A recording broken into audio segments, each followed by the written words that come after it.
mag-e-enroll na kami. Yan na naman. Diyos ko Lord, labasan na naman ng mga bagay-bagay na ikinapuputi talaga ng mga lahat ng buhok sa katawan ko. Hay, nakaraos na si Mami Costa ng enrollment. Ayun na nga, going back, tawang-tawa talaga ako. Sayang talaga, hindi ko na-i-vlog yung part na yon. Proud, diba? Diyos ko, akala daw nila is nasa late, ano lang ako, late 20s. So, Diyos ko Lord, late 20s. Kung may dala lang akong something, binigyan ko talaga yung mga batang yun. Feeling ko talaga sinacharot-charot lang ako ng mga yun eh. Hi everyone! Welcome back to my channel. Once again, this is Mami Costa. Ito na naman tayo, nagbabalik. Today is June 11. Papunta si Mami Costa sa school ni Gavin. Actually, ngayon ay ang kanilang school year end party. So time check, 8:48 na ng umaga. Bakit maaga? Kasi hanggang 12:30 lang sila ngayon ng tanghali. So dito sa UAE, ang school year ng mga bata starts every September and ends June. So bali lumalabas September to June siya. Pero officially, maaga lang silang matatapos ngayon dahil syempre grade 2 pa lang si Gav. Tapos pero yung mga graduating students, feeling ko it's either mas maaga or maaga lang silang gagraduate pero babalik pa sila sa school. Kaya officially, ang school calendar dito ay mag-e-end pa talaga ng July 2. Very lucky lang talaga si Gavin kasi hindi naman sila part nung mga gagraduate. Dahil nga grade 2 pa lang si Gavin. Then incoming grade 3. Incoming grade 3 si Gavin sa September. Ang pasukan nila as per school calendar ay August 31. Magsisimula ang next school year, which is from 2026 to 2027. So, ayun siya. So, ngayon, pupunta ako ng school kasi dadaling ko yung mga contribution namin para sa party nila. At the same time, after nun, mag-e-enroll na kami. Ayan na naman. Diyos ko Lord, labasan na naman ng mga bagay-bagay na ikinapuputi talaga ng mga lahat ng buhok sa katawan ko. So, enrollment ni Gavin, actually medyo late na nga rin kami mag-enroll. Yung iba super aga nag-e-enroll. Dito kasi sa Middle East, I don't know if lahat ng country ha, pero lahat ng bansa sa Middle East. Pero dito kasi sa UAE, ano sila, dati kasi nung panahon ko, napupunta ka sa higher section or yung mga section A, section 1, base sa talino mo. Alam mo yun? Kapag yung mga labanan ng mga average na yan, so dun na binabase yung sectioning. Pero sabi kasi nila, hindi raw maganda yon, nakaka-apekto yun actually sa confidence or yung self-esteem ng isang estudyante. Kaya dito, ang ginagawa nila, first come per serve. Parang lumalabas, pag maaga kang nag-enroll, doon ka sa section A, parang ganun, section B. So pag late ka na nag-enroll, doon ka na sa last section mapupunta. Parang ganun. Pero actually, hindi naman, it doesn't matter. Parang wala namang grading system pagdating sa sectioning dito sa Middle East, dito sa UAE. So mamaya, nandito na sa sasakyan si Mami Costa. Pupunta muna ako sa school ni Gab. I-deliver ko muna. Then after nan, mag-e-enroll na tayo. Then mag-tuition fee reveal tayo ngayon. So mamaya i-discuss ko sa inyo kung magkano ba ang binayaran ni Mami Costa sa school ni Gavin. Okay? So, disclaimer muna tayo ha. Itong vlog na to ay hindi para magyabang o para ipangalandakan sa inyo na madami akong pera. Dahil sa totoo lang, napakapalad ni Mami Costa dahil isa ako sa mga workers dito sa UAE na yung napasukan kong company ay nag-o-offer sila ng educational assistance, financial assistance. So mamaya i-reveal ko sa inyo para maliwanagan din kayo kung gaano ba kamahal magpaaral ng mga anak sa Middle East. Maaaring hindi kami pare-pareho ng sitwasyon, pero syempre ang main purpose nito is to let you know kung paano nagsisikap ang mga OFW parents para lang ma-provide namin yung school needs ng mga bata at makasama namin sila dito sa bansang ito nang hindi sila malayo na sa amin. Sabi ko nga sa inyo, it took Mami Costa, sabi na nating 14 years. Kasi iniwanan ko si eldest. I started working abroad 2011. So yung eldest ko that time was 4 years old. So ngayon, magna 19 na si kuya. So imagine last year ko lang sila nakuha. Kasi syempre, it took time, step by step. Syempre nagsimula naman si Mami Costa dito ng, alam niyo yun, yung nagho-host ng mga birthday parties, nagtitinda rin ako ng mga almusal sa umaga. So talagang years of hard work bago naman natin na-provide yung ganitong sitwasyon sa mga anak namin. So much for my intro. Tara na, pupunta na muna si Mami Costa sa school. Hindi ko na kayo maisasama sa driving ko kasi medyo mahigpit ang driving. Tsaka gusto ko nakafocus lang ako sa daan. Okay? So tara na, join me. Mamaya ulit tayo magkukwentuhan. Yan, so nandito na tayo sa school. Naibigay na rin natin sa kanila yung ano ni Gavin, yung contribution na pabus na pabus si Mami Costa. Sobrang init kasi dito sa Middle East. Super duper over mega grabe to the max. Summer na talaga dito. So hindi kami pwedeng pumasok sa loob. So lahat ng contributions ng mga bata, ayun, as you can see, pinipick up lang dun sa area na yon, tapos nilalagyan lang ng label. Then sila na yung nagpapasok sa loob. Kasi for the safety and para hindi makadagdag sa kaguluhan ng mga bagets. So meron lang silang nagde-deliver sa loob. Yun na yung nagdadala doon ng mga ano namin. Nilalagyan lang ng names, grade and section, tsaka kung kaninong teacher. So ako ang ginagawa ko, pinipicturean ko, tapos sinesend ko kay Teacher Janessa para alam ni Teacher Janessa na nakarating na dito yung contribution ni Gabe. So papasok na tayo sa loob para makapag-enroll na si Mami Costa at nang masilayan na rin ako ng aircon. Dahil ikamamatay ko na ang init. Hindi ko lang sure kung makakapag-vlog pa si Mami Costa sa loob kasi alam nyo naman, school to, medyo confidential, lalo na accounting office yung pupuntahan natin. So, check natin. Mamaya, marami pa akong ikukwento sa inyo. Yan, so mag-fill out muna tayo ng form. So, medyo marami tayong nakasabay ngayon na mga students kasi yung iba sa kanila kumukuha ng uniforms for next year. So, ang first step is mag-fill out ka muna ng form. Tapos, pupunta ka na dun sa accounting office, which is ito na yon. Lalapit lang tayo kay ma'am para magbayad na tayo ng mga dapat nating bayaran. So si Gavin ay incoming grade 3. Okay.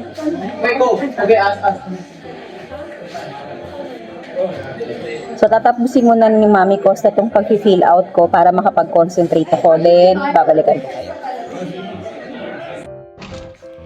Okay na, tapos na si Mami Costa. Sayang hindi ko na-vlog, may nambola sa akin sa loob.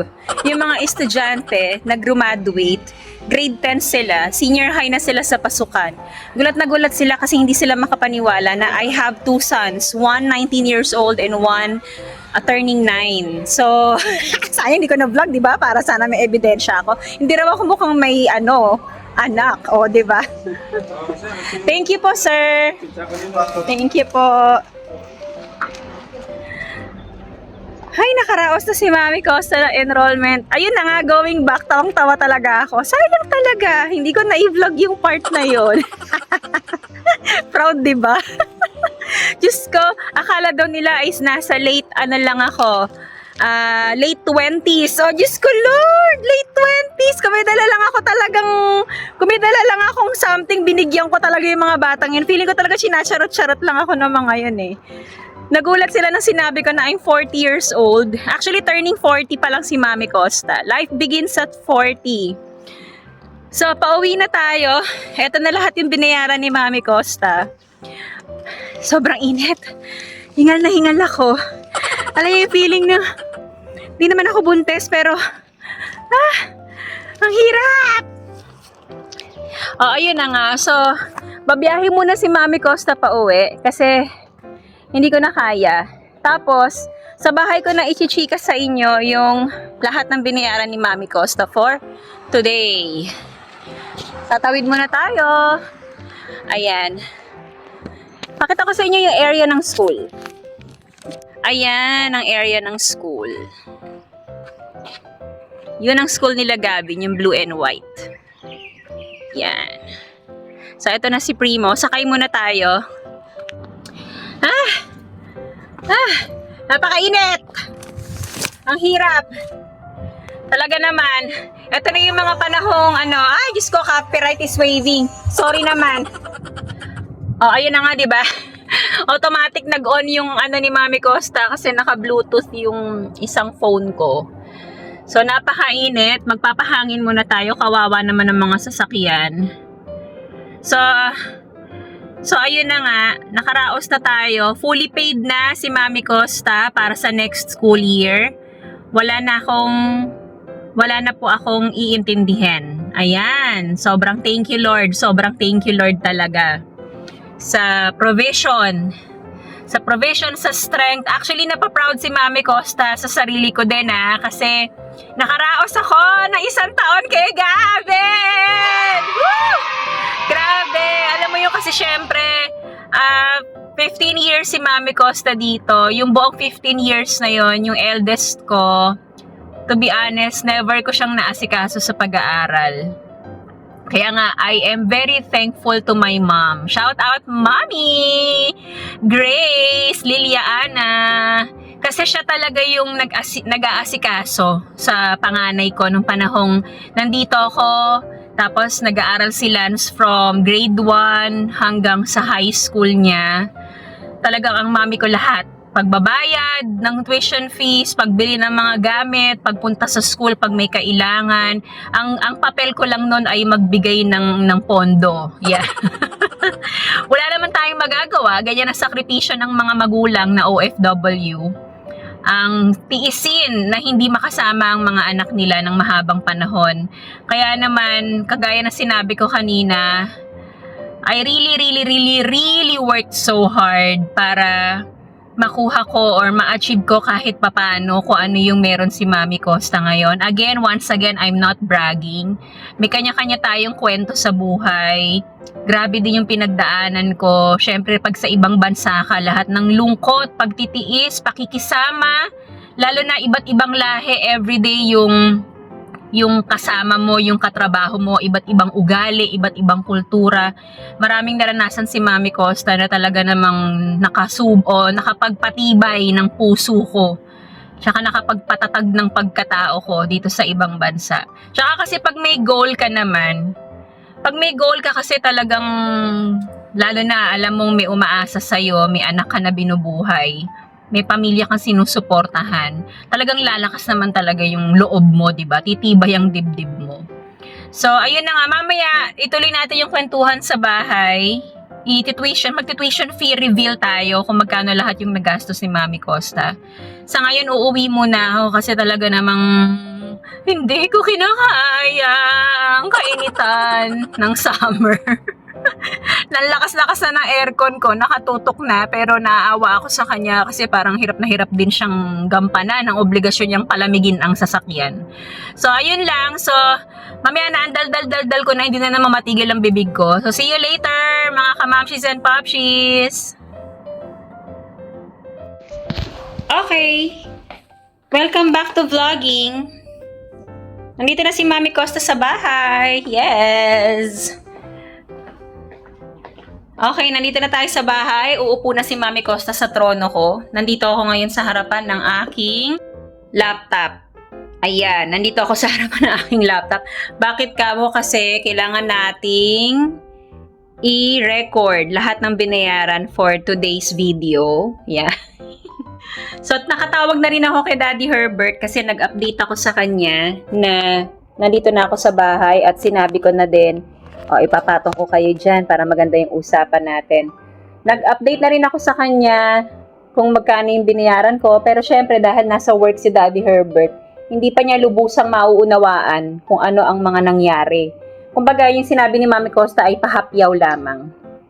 So, Ayun na, eto na, ready na tayo. Magti-tuition fee reveal na tayo. So, hindi lahat ng schools pare-pareho. Depende yon kung saan nag-aaral ang anak mo or anak nyo dito sa Middle East, dito sa UAE. So, etong sasabihin ko sa inyo is only for Gavin School. Kung saan siya nag-aaral. Pero syempre, hindi ko na sasabihin yung name ng school kasi medyo, confidential. So, ngayon, etong tuition fee na to, etong mga babayaran na to is for the school year of 2026 to 2027, incoming grade 3. So, ilalagay ko na lang dito sa screen kung magkano yung conversion ng bawat amount na sasabihin ni Mami Costa. Kasi depende rin yun sa exchange rate o kung magkano yung palitan per peso. Okay? So, eto na, sasabihin ko na sa inyo. Ito na. Akala mo, nanalo ng no? Akala mo, may pa-premyo. May paraffol. Kulang na lang magkaroon ako ng kailangan may drums may sound effects sa gilid Okay, like what I've said, yung company na pinagtatrabahuhan ni Mami Costa, meron kami educational assistance, financial assistance, but it depends on your current designation. So, hindi rin naman agad-agad na kapag nag-apply ka dito sa kung saan akong company nag-work, meron ka na agad educational assistance. Hindi. So, kailangan makarating ka muna sa ganong position para makakuha ka nung ganong klaseng benefit. Okay? So, pinalad si Mami Costa na tumapat lahat, parang lahat ng stars ko naka-align. Kasi sakto, nag-college si Kuya. Yung tuition fee ni Kuya Lance, hindi ko na muna siguro i-reveal sa inyo kasi medyo madugo. Dito muna tayo kay Gavin, sa aking youngest. Okay? So, incoming grade 3. So, ang total tuition fee ni Gavin, eto sasabihin ko sa inyo kung ano-ano kasi iba-iba siya. Ang total tuition fee ni Gavin is 4,000 dirham. Okay? 4,000 dirham. Yan ang tuition fee niya for the full year. May option naman kayo to pay installment or para hindi siya fully paid. May option kayong ganon. Pero sa sitwasyon ni Mami Costa, kasi cash binibigay sa akin ng company yung aking educational allowance. Kaya para hindi ako mamroblema in the future or later on, binabayaran ko na ng buo. Kasing inaano ko na siya para wala na akong iniintindi. Kasi pwede mo namang hindi bayaran ng buo and then gamitin mo na muna yung educational allowance. Let's say, for example, may emergency ka, kailangan mo ng pera. Kaya lang, in the future, ikaw din yung mamomroblema. So, sa sitwasyon ni Mami Costa, dahil nakalaan naman talaga itong pera na to para sa pag-aaral ng mga bata, pinu-fully paid ko na siya para wala na akong problema. Anyway, iba-iba tayo ng pamamaraan. Hindi ko alam sa ibang mommies or ibang parents dito sa UAE kung paano ginagawa nila. Sa kaso ni Mami Costa, ibinabayad ko na lahat para wala na po akong iniisip. Okay, so tuition fee is 4,000 dirhams. Miscellaneous, okay? Sa miscellaneous, ang kasama na dito is yung notebooks nila kasi yung notebooks nila nanggagaling ng school. Hindi tayo ang bibili, hindi kami ang bibili. So, nanggagaling ng school, notebooks nila yon and di ko na alam kung ano pa yung ibang kasama. Basta maraming kasama yon. Ang total miscellaneous is 2,750 dirham. Okay? So, eto pala, nakalimutan ko sabihin. Yung tuition fee ni Gavin na 4,000 dirham, since nag-cash payment ako, meron akong discount na 200 dirham. Okay, meron akong discount na 200 dirham. So, lumalabas, ang binayaran ko na lang since cash payment, 3,800. Galing ko sa math, friends. Okay. 3,800 dirham na lang ang binayaran ko kasi discounted na siya. Yung miscellaneous naman, 2,750 dirham. Pero since nag-reserve ako kay Gavin last time, kasi nag-reserve ako kay Gavin para lang makuha ko yung slot. Kasi nga, ang daming nag-e-enroll. Para makuha mo na yung slot na yon at hindi siya mahuli sa kumbaga meron na siyang pwesto, nag-reserve kami ng 500 dirham. 500 dirham reservation fee is for old students. Okay? Pag new student, transferee, whether from Philippines or other school in UAE, ang reservation fee nila is 1,000 dirham. Okay? 1,000 dirhams. So, yun na. 2,750 dirham yung miscellaneous minus or less 500 dirham na reservation fee. Kaya ang binayaran ko na lang is 2,250. Okay? So, yun yung miscellaneous niya. Then, after that, total books. Ang books ni Gavin ay nagkakahalaga ng 1,364 dirhams. 1,364 dirhams. Makikita nyo yung conversion dito, ilalagay ni Mami Costa para alam nyo kung magkano siya in pesos. So, yung conversion ni Mami Costa ay depende sa kung magkano ang exchange rate. So, syempre, yung nilagay kong conversion ngayon is base sa exchange rate ngayong araw na to, na sinushoot ko tong vlog na to. Okay? So, 1,364 dirhams ang books ni Gavin. Okay, next. Uniforms. Sa uniforms, last year nag-panic buying ako ng uniforms. Okay? Dahil nga, first time ni Gavin dito sa UAE, medyo hindi ko pa alam kung ano yung kalakaran. So, nagsobra-sobra ako ng bili ng uniform. So, this year, meron pang hindi nagamit si Gavin na uniform. So, doon ako nag-adjust. Medyo nakatipid si Mami Costa doon dahil may mga bago pa siyang pants na hindi nagamit. Okay? So, ngayon, ang binili ko lang kay Gavin is yung polo lang. Okay? Pero pants hindi pa kasi meron, hindi na. Kasi meron pa siyang dalawang pants na brand new. Yung haba, okay na okay pa. Kasi nga, pwede mo naman talaga siyang ipatiklop o pagpaputol kung masyadong mahaba sa bata. So, yun, hindi ko muna yun pina-adjust. Kasi nga, nire-ready ko siya in the future. So, yung uniforms ni Gavin, sa uniform, actually, sasabihin ko na lang sa inyo yung buong amount. Okay? For example, new student, ang uniform for 2 sets, ibig sabihin ng 2 sets, 1 polo, 1 pants. So, yun na yun, 1 partner. So, isang set yun pala. 1 set is, ibig sabihin ng pang-itaas at pang-ibaba. So, pag 2 sets, ibig sabihin nun, 2 polo and 2 pants, nagkakahalaga siya ng 326 dirhams. 2 sets na ng uniform yon, yung daily uniform nila. Then, yung PE naman, nagkakahalaga ng 200 dirham. Isang set lang yon. PE uniform is 200 dirhams. Jacket, compulsory, mandatory na kailangan nilang bumili ng jacket kasi ginagamit nila yon pag taglamig. At the same time, minsan, kapag ganitong summer, nilalakasan nila yung AC sa room. So, minsan yung mga bata nilalamig sila. So, kailangan pinapabaunan ng jacket, ng school jacket yung mga bata. So, per jacket, it costs 163 dirhams. Okay? Next, scouting. Dahil nga sa ang school namin ay Filipino curriculum, Filipino school, meron kaming Boy Scouts and Girl Scouts. Okay? So, sa scouting uniform, ang isang set is 195 dirham. 195 dirhams. Yun po ang halaga ng scouting uniform.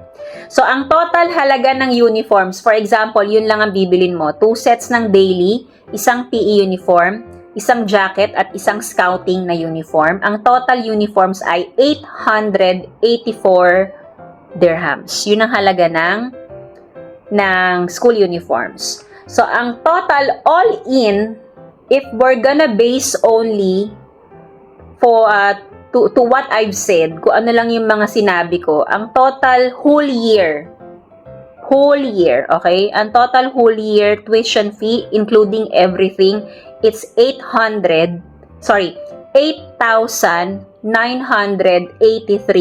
dirhams. Yun ang total na babayaran mo sa isang buong taon.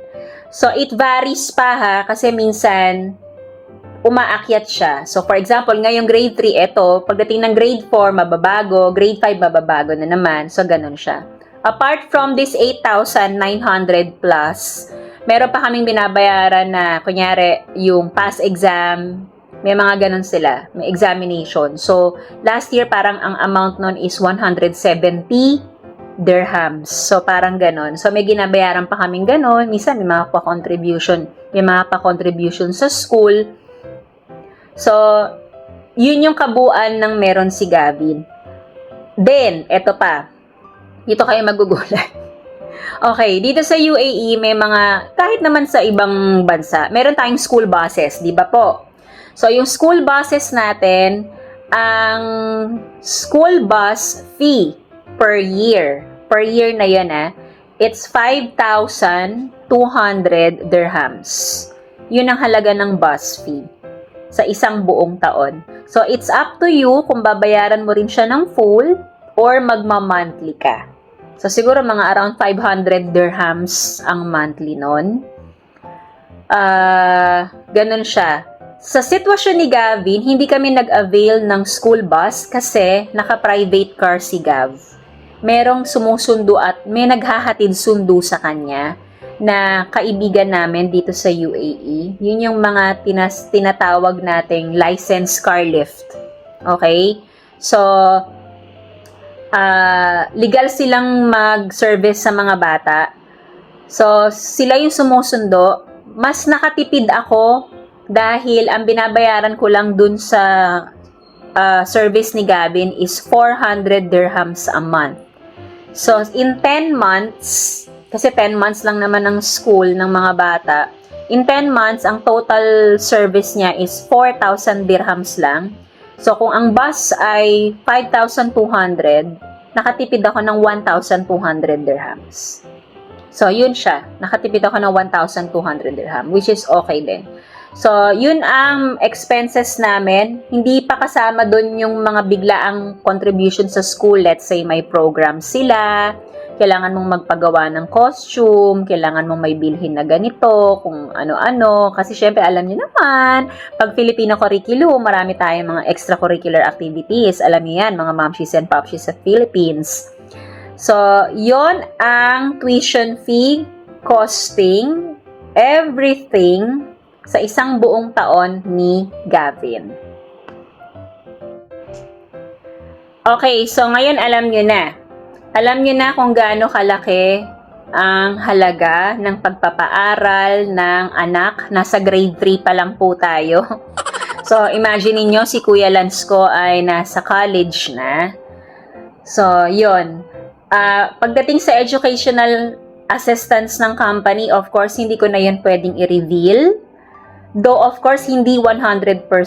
Okay? Hindi 100% ang share ng company. May certain percentage lang ang share nila.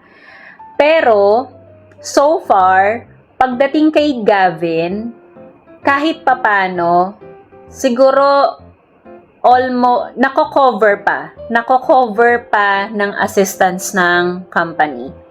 Pero si Kuya, ayun, doon na tayo yari. Kasi malaki ang college fees dito. So, meron na kaming share. Sobrang abonado na kami sa ano. Pero, malaking tulong pa rin. Sobrang malaking tulong pa din yung financial assistance ng kumpanya. Kesa naman i-shoulder mo lahat yun. So, 'di ba? 'Yun yung sinasabi ko sa inyo na again, hindi ito pagmamayabang. Ipinapaliwanag ko lang sa inyo kung gaano kamahal, kahirap ang magpaaral dito sa ibang bansa. So, hindi lahat ng OFW parents natin ay may ganitong benefit. So, isipin ninyo, paano nila kinakaya na makapagbayad ng ganyang tuition fee or ng kung ano man sa school ng kanilang mga anak, lalo na may mga obligations pa, may mga responsibilidad pang naiwan sa Pilipinas. Like for example, kami ni Daddy Bert, syempre meron kaming mga ibang bills sa Philippines. Syempre continuous pa rin naman yung support namin sa family na naiwan namin dyan sa Philippines. So, bukod pa doon, syempre kami din dito, may mga pangangailangan kami. Meron kaming bills din na binabayaran. Okay? So, malaking bagay lang din na itong bahay namin sa ngayon is for free. Kasi, sagot din to ng company namin. Wala kaming binabayaran na bahay, wala kaming binabayaran na utilities, except for the internet connection, kami na yon. And at the same time, syempre, yung pagkain namin sa araw-araw, yung mga iba pa namin pangangailangan, mga basic necessities, yung mga biglaang luho, yan, kami na yun. Wala nang sagot ang company doon. Hindi na nila yun pakikialamanan, syempre. So, ayun siya. Kumbaga, maiisip ninyo, kami, akala nila, pag sinabing abroad, is sumusuka kami ng, o lumuluwa kami ng kaperahan. Which is hindi totoo. Bawat 5 na kinikita namin ay pinaghihirapan talaga at mayroong kinapupuntahan. Alam na mga kapwa ko OFW yan. Merong kinapupuntahan. Paminsan-minsan, meron kaming mga nagiging extra na thank you Lord, provide mo kami ng extra ngayong buwan na to. So, yun naman yung mga ginagamit naman namin na paminsan-minsan pa kwensuelo sa sarili. Pero syempre, bukod doon, kailangan pa naming magtabi. Bakit kamo? Kasi kailangan namin magtabi as emergency fund. Kasi hindi mo naman masasabi ang panahon. Okay? I'm not asking for or pulling bad vibe. Okay? Hindi naman ako nag-i-imagine ng ganon. Pero syempre, hindi natin alam kung ano ang mangyayari. May magkakasakit, knock on wood, Lord, thank you so much. Kasi yun ang laging dasal ni Mami Costa. Di baling wala kaming sobra-sobrang yaman sa mundo. Ang importante, lahat ng mahal namin sa buhay ay mananatiling malusog at ligtas sa kapahamakan. Kasi yun yung medyo nakakatakot kapag may nangyari tapos wala tayong mailabas na financial assistance o hindi natin magawang magpagamot, walang ganon. Though dito may insurance naman kami, pero syempre kahit papano kailangan mo pa rin, meron pa rin tayong tinatawag na patient share. Hindi naman lahat sinasagot ng insurance. So, ayun na. Sana nalibang kayo sa... nalibang. Parang in-stress ko kayo. Feeling ko na-stress kayo sa mga pinagsasabi kong halaga. Kasi ako, ganun yung pakiramdam ko ngayon eh. Okay, so, sana naliwanagan kayo. Yun na lang. Naliwanagan kayo sa sistema ng pag-e-enroll dito sa UAE. Okay, again, iba ang sistema ng iba yung sa amin. Ganito yung sa amin, so yun yung shinare ko sa inyo. Magkakaiba kami ng experience. So, ano pa ba? May nakalimutan pa ba si Mami Costa? Wala na. Hopefully, wala na. Nasabi ko na lahat. So, yun lamang. August 31, back to school na si Gavin. Today is June 11, last day nila. Hindi ko na siya nahintay. Dahil ang tapos pa ng kanilang year-end program is 12:30 pa ng tanghali. Sobrang init. Wala akong tatambayan doon kasi hindi naman kami pwedeng pumasok sa school. Kaya umuwi na ako dito sa bahay. May susundo naman kay Gavin yung service niya. Okay? So, yun lamang po. Thank you for joining Mami Costa for today's video. Kahit na hindi ko kayo masyadong nailibot dun sa school kasi alam nyo naman bawal. Anyway, ang purpose naman ng ating vlog for today is tuition fee reveal. Okay? So, may tumatawag kay Mami Costa. Hindi ko alam kung sino to. 822. So, yun lamang po. Thank you for joining. If you are new to my channel, please don't forget to subscribe, like, and share. Mami Costa Vlog. See you again next time. Always remember, life is beautiful. Bye, everyone!